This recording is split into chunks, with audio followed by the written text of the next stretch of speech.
Bro 400 ml Coca Cola போத்துல எத்தனை மூடியால ஊத்துனா அந்த போத்தல் நிறம் பண்ணு சொல்லுங்க ப்ரோ.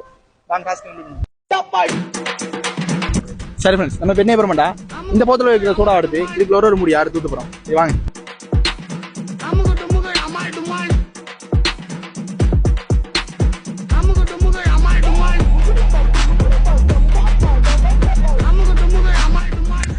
சரி ஃப்ரெண்ட்ஸ், நம்ம இப்போ இதுலேருந்து இந்த தண்ணி போத்தல் எடுத்து கொக்கோ கோலா ஃபுல்லாக ஊற்றிட்டோம். அநேகமாக நிறைய மூடி கீழே ஊற்றப்பட்டிருக்கு. மொத்தமாக 79 மூடி ஊற்றுனேன். அந்த ஊற்று போட்டத்தோடு சேர்த்து கணக்கு போட்டு கூட்டி கழிச்சு பார்த்தா ஒரு 92 மூடி கீழே விழுந்திருக்க மாட்டேன் நினைக்கிறேன். சரி, எதுக்கும் நம்ம செக் பண்ணி பார்க்குறதுக்கு இந்த போத்தலுக்குள்ள வைக்கிற கொக்கோ திரும்ப கொக்கோ கோலா போத்தலுக்குள்ளே ஊற்றி விடுவோம். இந்த மாதிரி இது ஒரு 92 மூடி போகும். ஆனால் நமக்கு இப்போதைக்கு போனது நேரத்தில் சொல்லிட்டு மறந்து இது எத்தனை மூடி உண்டு.